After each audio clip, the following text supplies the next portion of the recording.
So last video में हमने अपने कंट्रोलर्स लिखे थे, बेसिकली डेकोरेटर लिखा था जो नेस्ट जेएस के कंट्रोलर जैसा काम करता है। इस वाले में हम लोग प्रोवाइडर्स लिखने वाले हैं नेस्ट जेएस का। ये नेस्ट जेएस का ऑफिशियल पेज है प्रोवाइडर्स के लिए। एक बार इसको क्विकली गो थ्रू कर लेते हैं, देन लिखेंगे कि हमारे जो प्रोवाइडर्स है, जो कंट्रोल डेकोरेटर लिखने वाले हैं हम प्रोवाइडर्स के लिए, वो क्या और कैसे काम करने वाला है। सो बेसिकली प्रोवाइडर्स होते क्या है कि प्रोवाइडर्स नेस्ट जेएस के टर्म्स में एक क्लास या एक ऑब्जेक्ट हो सकता है जिसको एज अ डिपेंडेंसी हम एप्लीकेशन में कहीं पे भी इंजेक्ट कर सकते हैं। सो दो चीज़ें यहाँ पे कि दो तीन चीज़ें हैं। एक तो एक क्लास या ऑब्जेक्ट हो सकता है प्रोवाइडर। सेकेंड चीज़ कि वो एज अ डिपेंडेंसी कहीं पे भी इंजेक्ट हो सकती है। सो प्रोवाइडर्स हमेशा एक डिपेंडेंसीज होते हैं और उसको हमें यूज़ करने के लिए कहीं ना कहीं इंजेक्ट करना होता है नेस्ट जेएस में। सो एक यूज़ केस देख लेते हैं कि लेट्स से कोई हमारे कंट्रोलर है, उस कंट्रोलर से मल्टीपल प्रोवाइडर्स हो सकते हैं। जैसे उस कंट्रोलर का एक प्रोवाइडर उसकी सर्विस क्लास हो सकती है, उस सर्विस क्लास का एक प्रोवाइडर कोई डेटाबेस की डिपेंडेंसी क्लास हो सकती है जिसमें हम डेटाबेस के कॉल रखें। जैसे डेटाबेस से हमें किसी यूज़र को लेके आना है तो वो सारे हम एक सेंट्रलाइज जगह रख सकते हैं और वो एज अ प्रोवाइडर एक्ट कर सकता है। सो द आइडिया यही है कि प्रोवाइडर्स बेसिकली एक क्लास या ऑब्जेक्ट होते हैं जो एज अ डिपेंडेंसी काम करते हैं और उस डिपेंडेंसी को यूज़ करने के लिए हमें उन्हें इंजेक्ट करना होता है। और इंजेक्ट कैसे करते हैं? हम नॉर्मली कंस्ट्रक्टर के थ्रू ही इंजेक्ट करते हैं। सो जो मोटा मोटी फंक्शन है वो सेम ही रहने वाला है। इसमें कुछ ज़्यादा चेंज नहीं होने वाला इन टर्म्स ऑफ जो हम एक क्लोन बना रहे हैं उसके इम्प्लीमेंटेशन पे। तो अभी जल्दी से मैं क्या करता हूँ कि अपने कोड में चलते हैं। लास्ट टाइम हमने जो डेकोरेटर्स लिखे थे कंट्रोलर वाले में और मॉड्यूल के लिए हमने कॉमन में लिखे थे, तो सेम एक यहाँ पे नई फाइल बना लेता हूँ। मैं इसका नाम देता हूँ injectable dot decorator dot TS.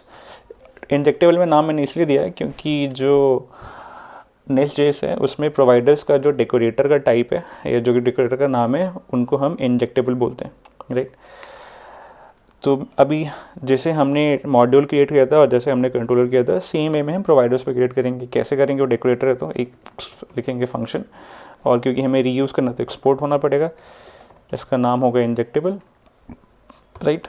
ये हमारा डेकोरेटर बन गया। सेम उनकी तरह एक क्लास डेकोरेटर है तो एक क्लास डेकोरेटर रिटर्न करेगा। प्रोवाइडर्स में हम जैसे कंट्रोलर्स में और मॉड्यूल में आर्ग्यूमेंट्स डिफाइन करते हैं डेकोरेटर्स के लिए। प्रोवाइडर्स में हम आर्गुमेंट डिफाइन नहीं करते हैं। हमें ये जो फील्ड है वो एम्प्टी ही रहता है। तो हमारे पास आ गया अभी एक डेकोरेटर, तो हमें क्या करना पड़ेगा? एक फंक्शन रिटर्न करना पड़ेगा। ओके, यहाँ पे हम क्या नाम देंगे? कन्वेंशन को फॉलो तो करते हुए कंस्ट्रक्टर दे देंगे, बिकॉज प्रोवाइडर्स की जो क्लासेस होती है उनके अंदर कंस्ट्रक्टर ऑब्जेक्ट होता है। बिकॉज प्रोवाइडर्स खुद दूसरे प्रोवाइडर्स को यूज़ करके अपना फंक्शन कर सकते हैं। जैसे एक यूज़र सर्विस एक कोई डेटाबेस सर्विस पर रिलाई कर सकती है, डेटाबेस से कुछ फैच करना है तो इसलिए हमने सर कंस्ट्रक्टर रखा है कि नॉर्मली जो इस तरह की सर्विसेज होती है जो इंजेक्टेबल होती है उनके खुद के कंस्ट्रक्टर होते हैं, बिकॉज उसके अंदर हम दूसरी सर्विसेज को इंजेक्ट कर सकते हैं। तो जस्ट कन्वेंशन के लिए, अदरवाइज हम नाम को कुछ भी दे सकते हैं, कोई इशू नहीं है। ओके, हम एग्जैक्टली सेम चीज़ करेंगे जो हमने अपने कंट्रोलर वाले में किया था। हमने कंट्रोलर में क्या किया था कि हमने रिफ्लेक्ट मेटाडेटा को यूज़ करके जो कंस्ट्रक्ट के आर्गुमेंट से, रिफ्लेक्ट मेटाडेटा एक बार रिपीट कर रहा हूँ वापस, रिफ्लेक्शन को यूज़ करके जो कंस्ट्रक्टर के आर्ग्यूमेंट से हमने वो निकाले थे क्योंकि वो जो डिपेंडेंसीज थी। तो मैं नया लिखने के बजाय बस इसको यहाँ से कॉपी पेस्ट करने वाला हूँ।